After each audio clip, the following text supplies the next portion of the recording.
Beliau ini tukang kopi, bisnisnya dari hulu hingga hilir, dari A sampai Z, dari kebon sampai nyajikan. Keren banget. Assalamualaikum warahmatullahi wabarakatuh. Ketemu lagi dengan Abah Ibet, manusia sotoy tingkat dewa.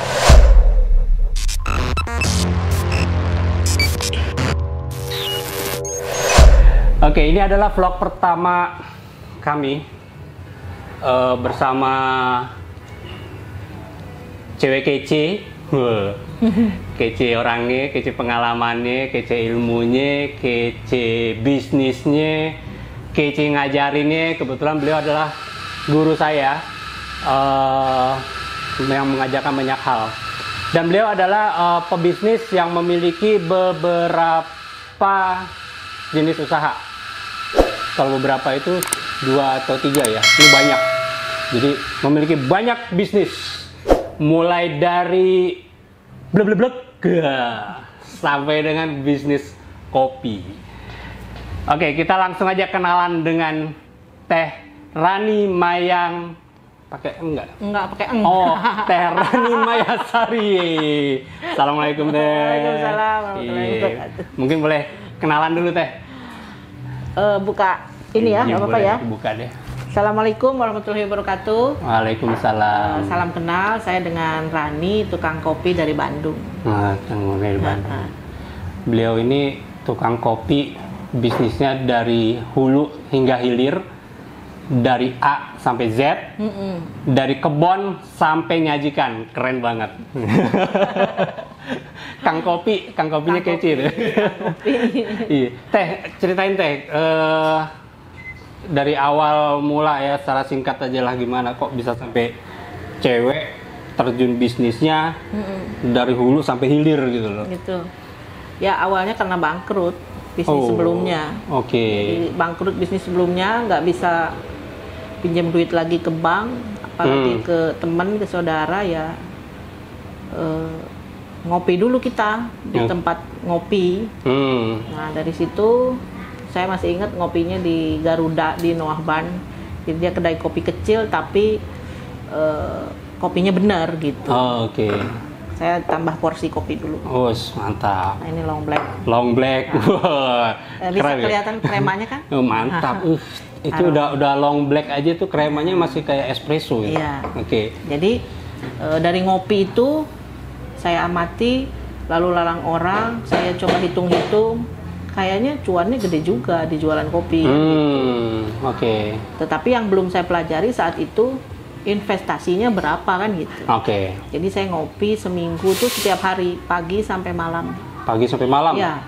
Ngopi? Ngopi di tempat yang sama. Supaya saya kenal sama ownernya, saya bisa konsultasi sama ownernya, saya bisa tahu bahwa saya bawa buku tulis, itu kedai kopi itu isinya apa aja kan gitu, terus berapa gitu. Awalnya sih dari situ.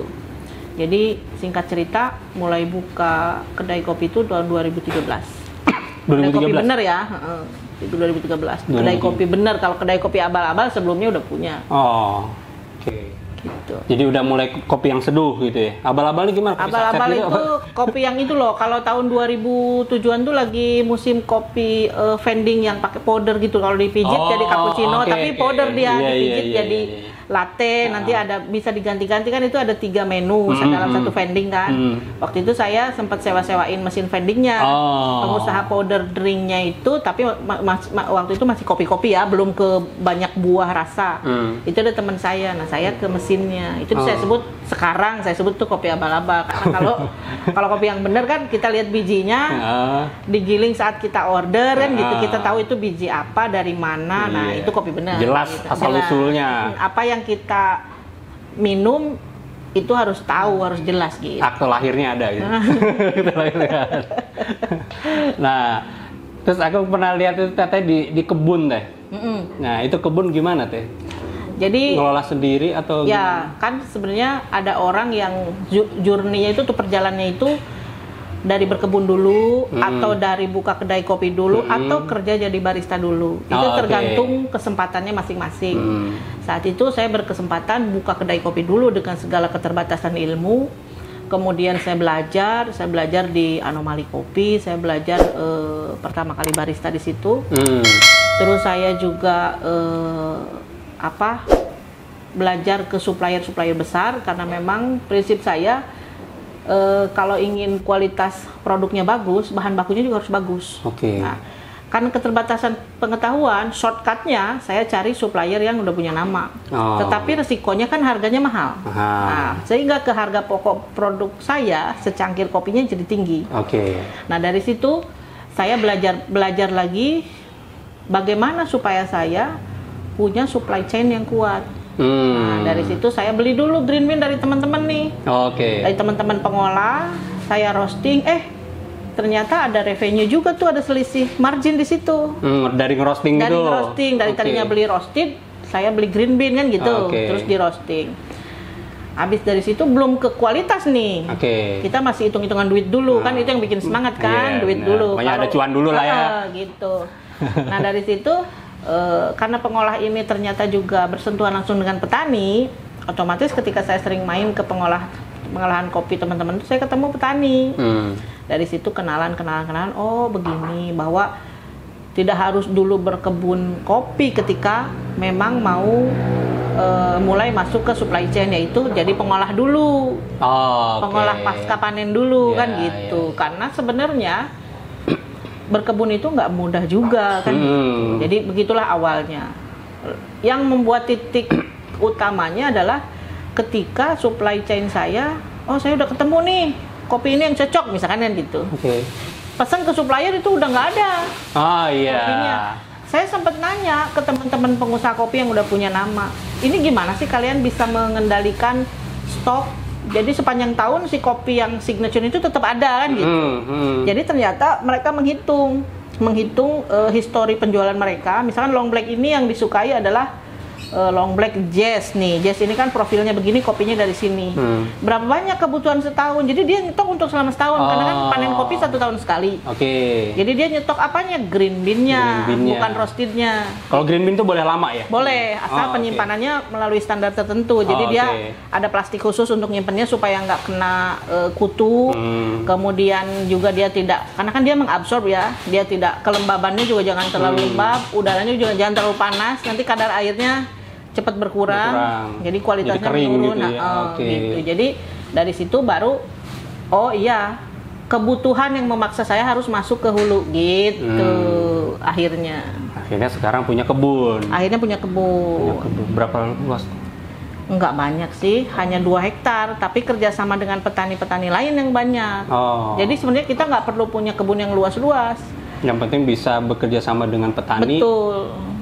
Dan itu petani itu juga mungkin harus diedukasi, ada proses itu. Sangat. Jadi begini, saya pernah diusir sama pengepul ya. Jadi kan kalau kita mau kerjasama dengan petani, kita juga tidak bisa menolak untuk bersilaturahmi dengan pengepul ya, karena memang penggerak petani itu mereka, peranan pengepul itu sangat penting. Bagaimana mengajak petani untuk mau petik merah itu sangat sulit. Sampai ada yang ngomong gini, si pengepulnya, saya masih ingat waktu itu di Sumedang. Neng Rani nggak usah banyak teori harus petik merah. Waktu itu kan saya baru selesai ikut ujian Q grader, lagi hot-hotnya kan. Lagi rasanya tuh kayak yang gue aja gitu yang paling bener gitu. Jadi saya ke petani itu datang tiap hari, Mang, ayo petik merah Mang, karena begini-begini gitu ya. Saya belum merasakan bagaimana sih sulitnya metik merah di lereng gunung. Pokoknya petik merah aja. Iya, gitu. Kamu belum lahir, saya tuh udah 10 tahun petani kopi. Gitu. Sekarang gini aja, bawa duit berapa ratus juta. Atau lihat aja nih, dia ngeluarin duit tuh, dia dikasih 50 juta sehari uang kas hanya untuk membeli kopi dari petani, dan tidak harus cherry, jadi duit. Nah sekarang kalau saya petik, semua petani petik cherry, petik merah, yang notabene sulit ya, metik merah itu berarti kan harus berkali-kali naik tuh. Mau beli berapa ratus ton, kan digituin, jiper juga saya. Oh ya enggak Pak, ngobrol aja kan gitu. Nah dari situlah saya bertekad ya, ini untuk supaya saya membuktikan teori yang saya pelajari di kelas Q grader, saya harus nanam kopi sendiri. Supaya saya bisa ngasih contoh ke petani, kopi yang saya tanam dengan metode yang benar, dipetik merah ini punya nilai yang lebih. Sehingga sebelum kopi itu berbuah, saya beli dari petani itu selalu lebih tinggi dari harga pengepul. Oke. Kalau pengepul beli 8.000, saya beli 9.500. Oh, gitu. mahalin. Jadi agar minimal si petani mau jual cerinya dulu ke saya gitu. Jadi ada alasan untuk dia jual ke saya, tapi harus ceri. Emang ceri itu nggak matangnya nggak bareng ya? Merah itu matangnya nggak bareng. Jadi merah itu ada tahapannya. Dan juga tidak boleh overripe atau merah yang terlalu matang gitu. Jadi berarti dipetiknya satu-satu gitu, dipilihin. Iya, satu-satu, iya dipilihin. Itu yang bikin susah. Dan itu yang bikin mahal ya? Bikin mahal. Ibaratnya kan kalau satu tangkai diambilnya sekaligus gampang sekali jalan gitu ya. Ya, orang kan satu orang kapasitas gendongnya 40 kilo misalkan. Ya paling berapa jam. Tapi kalau petik merah kan lama. Itu makanya saya juga mikir kenapa kopi ini yang grade A tuh mahal banget. Mahal karena cost operasional manpowernya tinggi. Oke. Gitu. Belum lagi kalau lapar harus makan bacang berapa biji. Oke. Berarti Terani ini awalnya tuh belajar dari barista ya? Belajar dari barista dulu, barista terus, dasar dulu, baru basic belajar. barista, advance espresso, belajar cupping, satu set itu tuh berapa tahap ya? Seduh kopi lah ya. Seduh kopi, lebih ke seduh kopi. Karena kan pikiran kita mau jualan secangkir kopi kan gitu. Ternyata nggak cuma itu yang harus dipelajari. Habis itu baru belajar cara mengolahnya. Habis ngolahnya baru masuk ke kebun. Gitu. Jadi tahapannya seperti itu. Tahapannya yang saya seperti itu. Oke. Gitu. Nah, kalau disuruh pilih nih Teh, kebun, roasting, atau nyeduh kopi? Kalau kita masuk di industri kopi, secara general kita harus tahu semuanya. Oke. Tapi kalau disuruh pilih nih bisnisnya yang paling enak secara bisnisnya? Kalau secara bisnisnya sebenarnya yang enak itu di hilir. Oke. Sebab nilai value-nya lebih banyak di hilir. Tetapi kan tantangan sekarang, apalagi masa pandemi sekarang, hilir itu berisiko tinggi dan tantangannya berat. Benar. Karena begini, kenapa sekarang saya fokus ke hulu? Sebab next 10 tahun ke depan, konsumsi kopi di dunia ini akan meningkat, tetapi produksi menurun. Jadi kita perlu bersama-sama bagaimana pertanian atau pohon kopi ini lebih banyak lagi. Tetapi kan tidak bisa kita hanya parsial dari memperbanyak pohon kopi kalau hilirnya tidak hidup, karena daya serapnya ada di hilir. Betul. Kan begitu. Jadi saling berkaitan. Cuma tidak ada yang mampu sendirian dari hulu ke hilir. Benar. Karena sampai sekarang saya juga tidak mampu ke kebun setiap hari kayak petani. Iya, saya juga ngerasain dulu punya kebun itu naiknya ampun. Saya takut gitu. langsing kalau sedang kebun. Bahaya ya kalau langsingnya. Oke, berarti kan sekarang kalau untuk di kebunnya sendiri, Teteh kan bekerja sama, punya kebun juga dan bekerja sama juga dengan petani sekitar. Kemudian itu dari hasil kebun Teteh itu dipakai sendiri atau dijual juga? Ketika tahun 2014-2015 masih hanya memenuhi kebutuhan sendiri. Jadi kebutuhan satu kedai saya itu sekitar 1,2 ton per tahun. Oke. Nah, otomatis ketika bertambah kedai kita harus juga menambahkan kapasitasnya kan gitu. Nah, kebetulan tahun kemarin saya ini iseng-iseng coba kirim sampel ke satu buyer dari Saudi. Ya, karena dia minta sampel proses natural. Saya kan suka iseng tuh upload bagaimana saya sedang proses kopi secara natural, honey atau wash kan gitu. Dan saya konsisten ke pengolahan kopi Gunung Halu. Jadi tidak mengolah kopi yang lain-lainnya karena memang saya orang Gunung Halu. Gunung Halu itu memang nama daerah ya? Nama daerah, nama daerah Gunung Halu, kecamatan Gunung Halu, dan gunungnya Gunung Halu. Gitu. Jadi sekarang hanya bukan halusinasi. Saya pikir halu itu halusinasi, kopi hayalan. Tapi saya juga ada kedai kopi saya namanya Halu Kopi gitu. Gitu. Karena kan afirmasi dari Gunung Halu gitu. Nah, anak-anak sekarang kan Halu kan gitu. Nah, itu kalau untuk rasa kopinya itu tiap pohon itu sama, berbeda atau gimana Teh? Jadi kalau dari rasa sebenarnya hanya ada 2 rasa. Robusta pahit, Arabica fruity. Ya, kalau secara golongan besarnya. Kalau secara kopi Jawa Barat itu arabikanya, karena saya nanam arabika, jadi lebih fruity dan asidnya lebih tinggi. Bodinya atau kekentalannya itu lebih rendah dibanding Sumatera. Oke. Gitu. Kalau dibanding Sumatera. Nah, uniknya kopi Jawa Barat ini enak banget ketika ditubruk ataupun diseduh V60 atau dibikin cold brew, itu enak banget karena memang menu itu butuh fruity. Nah, apakah bisa kopi Jawa Barat ini dibikin tidak terlalu fruity? Bisa. Kopi saya yang full wash itu dibikin tidak terlalu fruity, jadi tidak terlalu asid.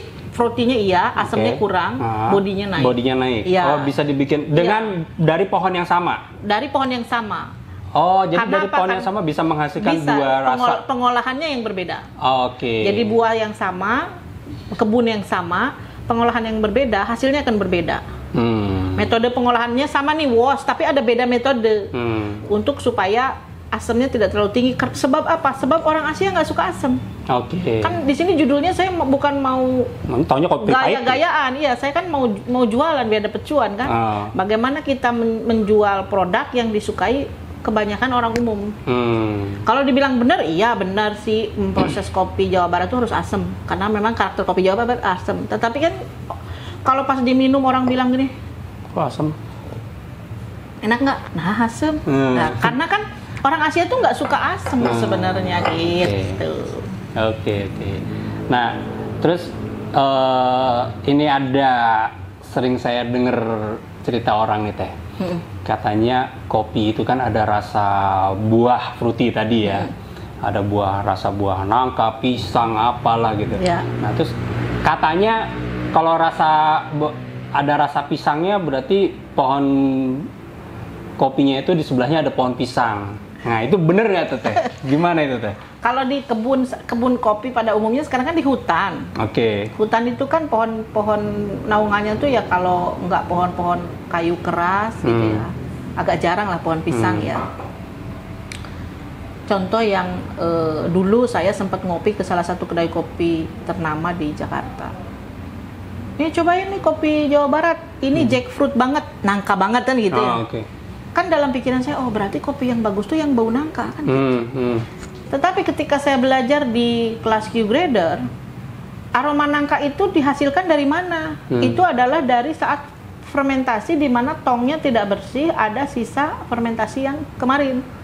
Sehingga dia jadi over ferment dan itu disebutnya defect over ferment di level pengolah kopi gitu. Kalau bawa nangka itu defect tuh. Iya, ini untuk arabica ya. Kan ada juga liberica yang disebut kopi nangka kan, beda lagi gitu. Jadi ini aroma yang dihasilkan dari over fermentasi si buah kopi. Berarti nggak bener dong katanya ada kopi itu rasa buah itu gara-gara pohonnya itu di sebelah. Nah, kalau kayak Kintamani beda lagi. Kalau Kintamani Bali itu kan pohon selaknya itu pohon jeruk. Memang dia orange peel-nya ada. Iya, itu uniknya Kintamani. Jadi citrus gitu. Iya. Jadi bukan rasa di lidah, tapi memang rasa yang nyambung dengan hidung gitu. Dan itu memang di perkebunan itu banyak pohon jeruk. Iya. Nah, kenapa kalau di Jawa Barat agak herb gitu? Kan orang Sunda mah, ya kopi ya melak cengek, ya kopi ya melak jahe kan gitu. Oh, ininya apa tumpang sarinya? Tumpang sarinya gitu. Jadi pas ke kebun teh nyambal tinggal metik cengek. Berarti nggak pedes kopinya ya? Enggak. Kayak gitulah. Memang kopi itu kan mengabsorb. Jadi semenjak dia di pohon aja dia mengabsorb banyak di lingkungan sekitarnya. Antara kopi dengan naungan pohon rasa mala dengan naungan pohon pinus berbeda juga. Cita rasa dan nutrisinya. Oke. Nah, ini tapi kalau sekarang nyangrai apa gini? Itu Roasting sendiri. Kalau roasting saya sebenarnya masih dibantu oleh teman karena saya tidak investasi di mesin roasting yang mahal itu. Saya roasting pakai Probat, tetapi masih maklun. Karena saya tidak konsentrasi ke roasting. Itu juga ada ilmunya sendiri ya? Iya. Nggak sembarangan ada orang sendiri. asal besar. Kalau punya karakter kayak anak IT, anak-anak IT itu kan bisu dan pemarah kalau menurut saya. Pasti kan orangnya seneng ngomong. Kalau anak IT kalau ditanya, bang, gimana dong cara bikin blog? Daripada dia ngajarin, lebih baik sini gue bikinin. Ya, nah, okay. itu bisa jadi roster. Untuk outlet nih teh, toko, kafe, itu teteh buka banyak tempat atau gimana? Jadi ini pertanyaan yang sering saya dengar dari teman-teman. Dia tanya, "Teteh punya berapa outlet?" Sebenarnya saya itu tidak ada niat untuk buka banyak outlet, tetapi dalam menjalankan bisnis kita kan harus mengukur posisi kita ini pasnya ada di mana kan begitu. Oke. Jadi di tahun 2013 itu saya membuka Yellow Black Coffee namanya, dia specialty kopi dan teh. Itu levelnya middle up. Jadi dia harga mahal gitu ya? Iya, harga satu cupnya si long black ini mungkin sekitar 28.000, cappuccino di 32.000 kan seperti itu. Jadi benchmark saya ke Noah Barn itu tadi di Bandung. Nah, benchmark saya ke situ. Dengan mesin yang mumpuni, dengan capacity seat yang mumpuni, kemudian menu makanan pendampingnya, teh juga kita punya 20 jenis teh yang diracik. Kemudian jusnya juga jus sehat gitu. Jadi kalau misalkan datang itu butuh buat apa penurun kolesterol atau apa, ada jusnya, jus sehat, jus detox. Nah, itu adalah level middle up. Tetapi ternyata si responnya cukup bagus sih, saat itu cukup bagus. Kendala di saya itu adalah kendala di tempat. Jadi ketika rame, pemilik tempat itu tidak ridho. Jadi dia minta kita pindah. Itu. Ini tempatnya sewa nih? Iya, sewa. Nah, itu salah satu resiko yang harus diperhitungkan dari awal. Saya tidak memperhitungkan itu. Pindah lokasi otomatis orang di sekelilingnya segmennya beda. Jadi menu yang tadi nggak kena. Nah, otomatis harus downgrade menu, downgrade segala sesuatunya supaya harga jualnya masuk. Iya, ganti strategi. Nah, dan itu perlu perjuangan yang luar biasa berdarah-darah. Nah, dari situ barulah saya mulai buka di sini. Ini kan segmen yang medium. Jadi harga jualnya nggak ada yang 20.000. Jadi paling mahal 15.000. Karena apa? Kan di sini ada 4 kampus, di sini juga banyak office, ada sekolah, dan itu ternyata segmennya pas. Gitu. Secara psikologis harga, psikologis tempat juga di sini kapasitas duduknya nggak banyak, nggak bikin orang ragu untuk masuk. Kalau dia terlalu wah, dia khawatir harganya mahal. Cukup nggak? Gitu. Benar. Saya juga kalau udah masuk resto itu pantang keluar. Daripada kita nggak bisa keluar, mendingan nggak masuk kalau ragu-ragu gitu. Gitu. Nah, di sini cocok. Tetapi ketika sudah cocok begini, tidak juga saya memperbanyak outlet ini, enggak. Saya buka satu lagi di Padalarang itu yang middle up, tapi tidak sebesar investasinya yang pertama, namanya Halu Kopi itu tadi. Gitu. Jadi pada dasarnya kita ini masih sedang mencari metode bikin kedai kopi yang pas itu seperti apa. Nah, ternyata di masa pandemi ini yang menopang kehidupan kita justru di online store-nya, yaitu di produk kopinya. Ya, di produk kopi yang orang pengen ngopi, ingat sama kopinya Gunung Halu, tapi nggak bisa pergi ke kafe. Jual biji kopinya. Ada drip bagnya, ada kopi botolnya. Nah, itu yang menopang bisnis kita tetap berjalan. Ini udah mau 8 bulan ya? Iya, udah mau 8 bulan. Gitu. Ini kopinya teh. Ini ada kopinya. Ini apa nih teh yang kecil nih? Yang kopi kecil saset. Ini drip bag. Dia pakai saset. Dia di belakang ada telinganya. Jadi disobek. Nanti telinganya bisa dimasukin ke cangkir baru dituang air. Jadi kemana aja bisa ngopi enak dengan sistem kayak V60. Tapi ininya tinggal disakuin doang kan gitu. Nggak usah bawa grinder, nggak usah bawa alat. Kalau beberapa tahun yang lalu kan orang masih keren tuh bawa grinder, hand grinder, bawa kettle yang kecil, bawa timbangan, bawa V60. Kalau sekarang dengan ini aja udah sama kayak kita minum V60. Ini praktis ya, tinggal robek, masukin di ini, kasih air panas. Sama tuh. Ini kopinya sama ya? Sama. Ini kopi yang dipakai di drip bag adalah kopi Gunung Halu yang metode wash. Karena orang butuh body. Oh, ini ada honey juga ya? Honey juga ada. Oh, jadi ada natural beberapa. juga ada. Oke. Nah, ini buat teman-teman nih yang nyari kopi Gunung Halu. Gunung Halu. Yang gambar aki-aki. Gambar aki-aki, ternyata yang jual gelis-gelis. Nanti kita tayangin ininya. IG-nya ada Teh? Ada. Nah, nanti kita tayangin IG-nya ya. Oke, berarti sekarang ini yang justru menopang itu justru yang begini yang ya? begini ini menopang kepada omset kita. Sebab kalau secara omset yang dine in itu turun 90%. Pasti. 90% benar-benar turun. Sementara dilemanya itu kalau kita berhentiin karyawan, itu cari yang udah klop sama kita aja juga susah. Iya, gitu. Jadi kita negosiasi sama karyawan. Kita juga terus ikhtiar untuk tetap bagaimana omset kita naik gitu. Teman-teman digedor-gedorin suruh beli kopi gitu kan. Gitu. Kalau yang minuman-minuman itu di GoFood gitu nggak juga? Anehnya ketika awal-awal pandemi harusnya kan logikanya orang diam di rumah, makanan juga yang online harusnya meningkat ya. Ternyata menurun. Oh. Jadi produk minuman ini kan produk yang bukan makanan utama mungkin ya. Iya. Jadi orang spend money untuk makanan-makanan utama ya. Tapi kesini setelah bulan kelima pandemi itu udah mulai naik lagi.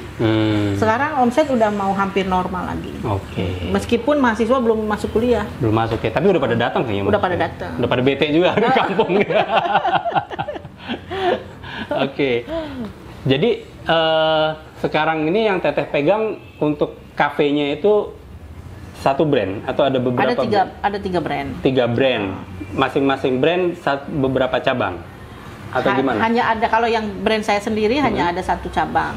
Oke. Kopilon 1, Yellow Black 1, Halu Kopi 1.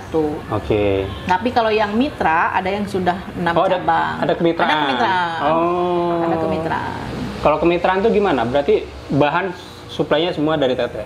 Betul, training, konsep, kemudian bahan baku, promosi. Oh. Itu dapat ininya juga. Itu kemitraannya gimana Teh? Jadi kemitraan itu ada beberapa segmen, jadi lebih ke business opportunity. Jadi ada yang kedai kopi, ada yang booth gitu. Oh, booth, oke. Itu dari jenis bisnisnya. Kemudian kalau dari produknya ada yang kopi dengan non kopi dan ada yang non kopi, kayak minuman buah gitu.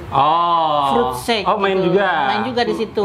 Tapi bukan powder drink, kita dengan konsentrat buah. Konsentrat buah. Iya, menanggapi kebutuhan vitamin C yang tinggi di masa pandemi ini maksudnya. Seperti itu.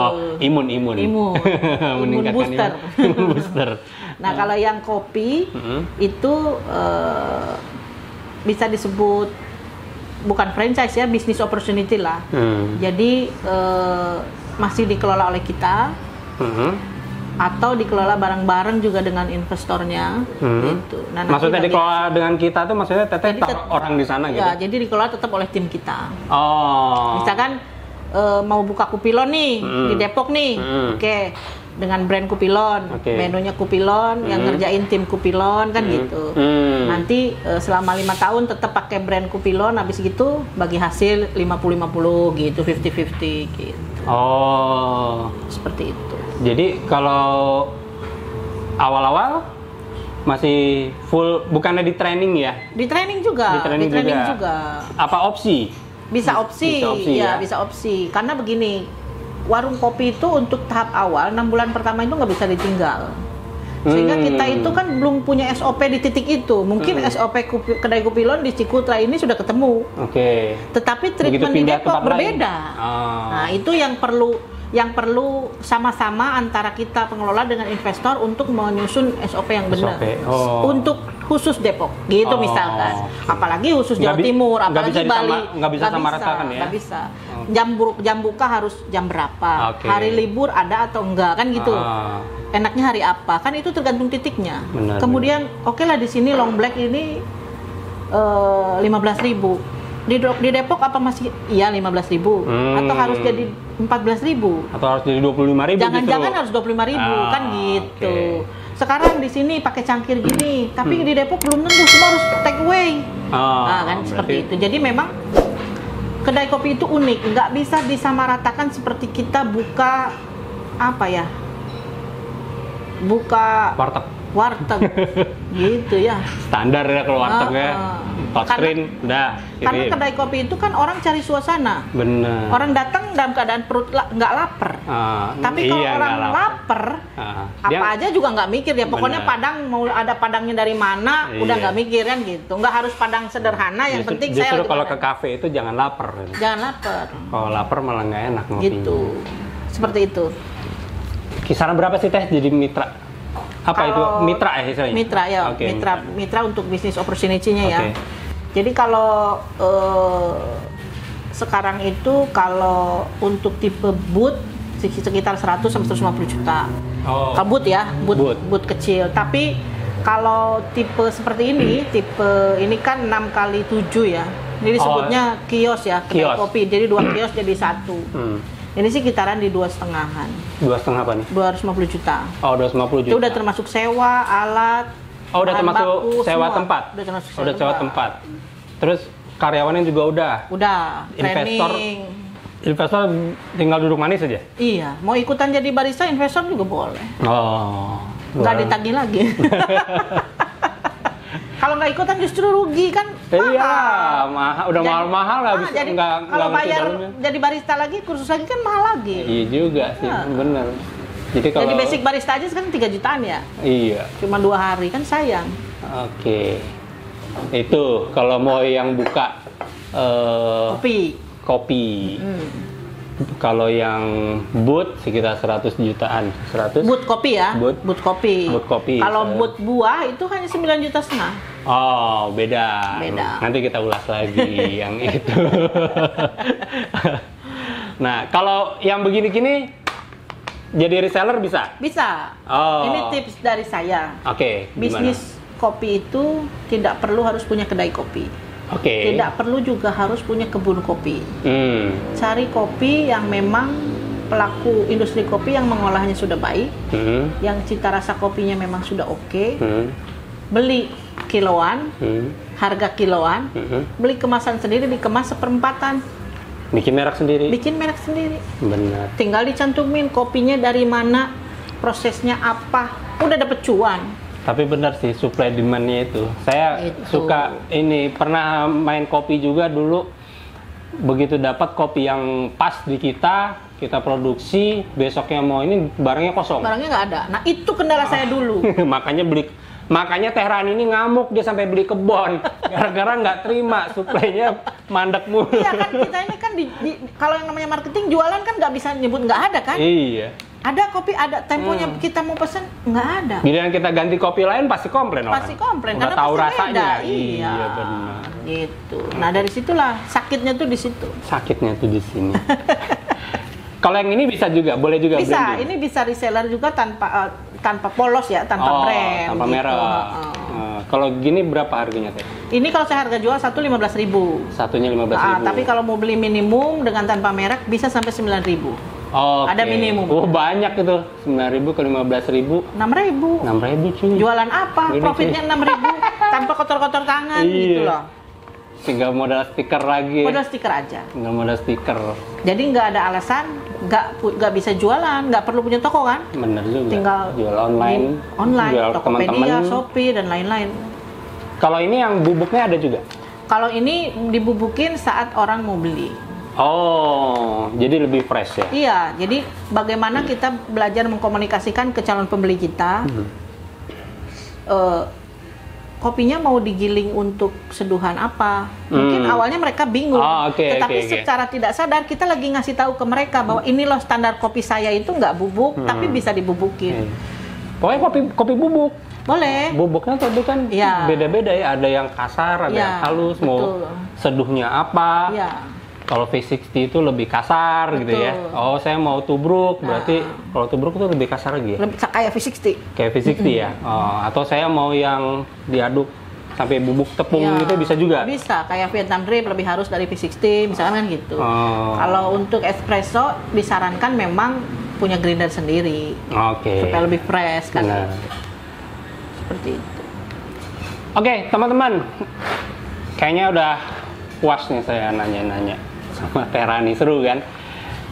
Nah, terakhir nih Teh, saya punya PR, saya mau minta ajarin cara bikin latte art yang baik dan benar.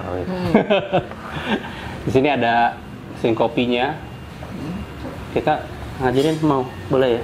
Boleh. Tadi 1 juta ya, 1 juta. 1 juta. 1 juta nanti kalau udah 1 juta subscriber saya bayar. Oke, sementara ini dulu bincang-bincang kita dengan Teh Rani. Makasih banyak Sama atas waktunya. Nanti latte habis ya ini itu ya. saya akan ajarin cara bikin coffee latte. Coffee latte itu gelasnya seperti ini. Coffee latte Kalau gelasnya. cappuccino, Oh, beda gelas? beda. Oh. Standar gelas itu di dunia ada cappuccino, latte. Itu cappuccino? Flat white ini cappuccino sama long black ini. Oke. Flat white itu gelas seperti ini tapi lebih gede lagi dan lebih pendek.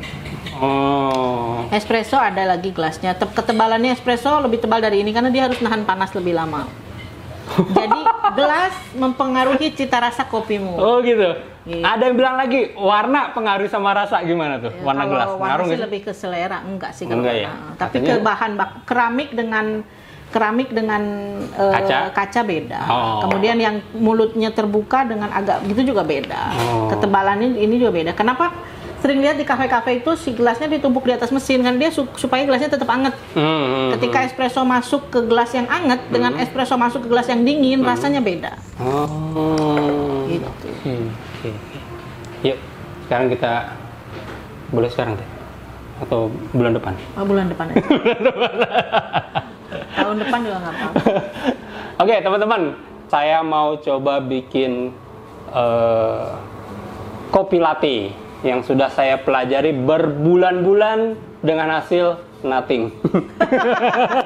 Udah beli berapa mesin untuk latihan itu? Aduh, kalau mesin sih baru 2 Teh, cuman yang jelas susu itu udah nggak kehitung deh habisnya. Pakai susu apa? Fresh milk. Fresh milk. Fresh Oh, milk. iya. Oke, sekarang kita coba ya. Oke, teman-teman. Nah, saat ini saya ditemenin Mbak siapa? Rika. Mbak Rika, baristanya. Tunggu, kepalanya nggak pas. Ternyata saya lebih tinggi ya. Rika. Pengantin baru. Oh, ini yang kemarin ya, Mbak Rika ya. Pengantin baru. Wah, dengan Mbak Rika, baristanya, keren baristanya. Head bar ini. Sekarang Mbak Rika mau ngajarin saya cara bikin latte art, mulai dari steam susu. Iya. Mulai dari steam susu. Kalau espressonya tadi udah dibikinin. Ini udah, ini kondisi dingin. Ya. Jadi, satu buat ngatur suhu. pegangnya tadi gimana? Jadi Kerja? enaknya pegangnya. Oh, gini ya. Iya. Gini bisa ya. Oke. Kemudian Masukkan, tapi jangan terlalu dalam. taruh dalam. Ya. Oh, itu segini. Oh, itu dalam itu. Ya segini. Oh, gini. Oke. Nah. Buka habis. Stretchingnya. Nah. Kalau dia udah hangat, naikin ke atas. Oh, udah. Oh, Karena ini cepat sih. iya. Panas.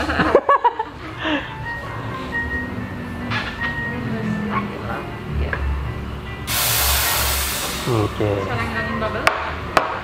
Terus putar-putar gini. Ya. Ya, smooth. Ini masih putar lagi? Ya. Udah. Dah. Terus masukin sini. Salah pegang ya. Gini. Tuang, mutar tapi pelan ya. Oke. Gini. Ya. Agak miring. Ya. Mungkin gini ya. Tuang. Agak angkat ya.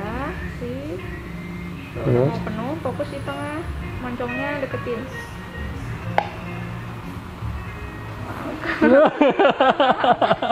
Oh gitu. Jadi guys, ya. Oke. Jadi ya. Jadi dengan cara ditolong tadi. Kalau tadi nggak didorongin tangannya nggak jadi juga. Oh berarti kuncinya itu ya. Bisa di ini pakai pen, bisa dilukis. Oh dilukis Bisa gimana? pakai mata atau Kasih Tarik tahu gini ya? cara kasih pen. Iya. bisa dikasih mata di sini. Oh. Dilukis mau pandang.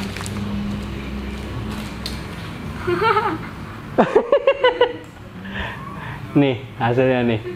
Diminum, Lucu kan? diminum. Nah. Rasanya gimana? Oke, sekarang kita coba rasanya ya. Kita coba. Jadi ini kopi bikinan siapa? Kopi latte. Enggak, kopi bikinan saya atau Bikinan kamu? koalisi. Koalisi. Kalau Oh, nih. Jadi ini latte itu latte foamnya nih tipis segini. Bedanya di steaming nggak ya? Di steaming. Lebih kopinya juga lebih banyak cappuccino daripada latte. Kalau latte lebih banyak Susu. susu. Oh, oke. Sekarang kita coba ya.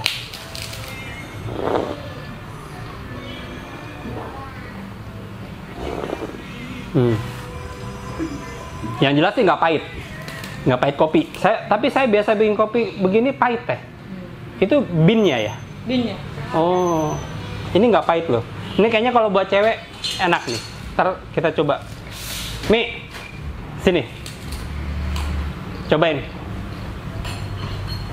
Kalau kata orang kalau cewek itu kopinya udah diterima sama cewek yang nggak doyan ngopi, itu kopinya udah enak.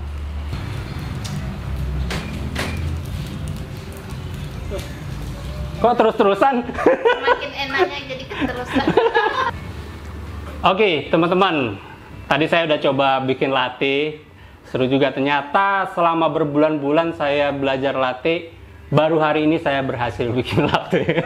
Kenapa itu?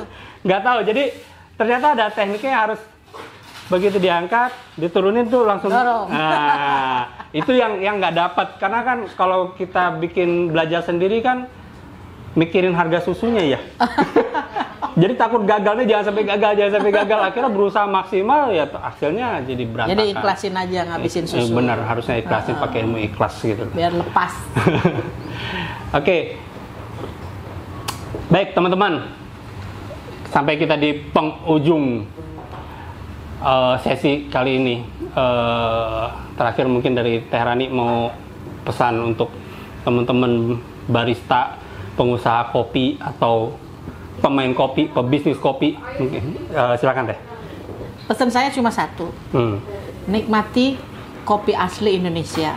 Oke. Kalau kita semua orang Indonesia minum kopi Indonesia, kita semua bakal tersenyum sama-sama. Mulai dari petani, pengolah kopi, pengusaha kedai kopi, hingga penikmat kopi. Jadi kopi asli Indonesia untuk orang Indonesia. Kopi orang Indonesia untuk orang Indonesia oleh orang Indonesia. Oke, segitu dulu teman-teman vlog kali ini. Mudah-mudahan banyak manfaatnya buat kalian. Jangan lupa follow IG-nya apa? IG saya Rani Mayasari Coffee, pakai coffee bahasa Inggris, Rani Mayasari Coffee. Oke. Atau kedai Kupilon. Kupilon Kupilon. itu kopi bahasa Aceh. Oh. Lon itu aku, jadi kedai Kupilon, kedai kopi aku. Oh, itu. Terus kenapa saya ambil Aceh? Karena girohnya Aceh itu keren. Orang Aceh nggak pernah minum selain kopi Aceh. Oh. Makanya hidup dia, sekolah dia, mati dia, semua biayanya dari kopi. Oke. Nah, kenapa saya ambil nama Kupilon? Jadi IG-nya untuk kedainya kedai Kupilon. Kupilon. Nah, untuk kopinya IG-nya Java Halu Coffee. Java Halo Kopi. Nanti semuanya saya masukin di deskripsi. biar pengusaha teman-teman yang bermain di kopi ini bisa menjadikan, kalau saya sih memang membenchmarkkan saya ke Teh Rani. Jadi kita punya satu benchmark yang jelas, udahlah fix di situ aja, nggak melencek sana sini gitu ya. Oke teman-teman, segitu dulu. Jangan lupa subscribe, komen kalau apapun yang ingin kalian komentari, share dan like. Assalamualaikum warahmatullahi wabarakatuh. Waalaikumsalam warahmatullahi wabarakatuh.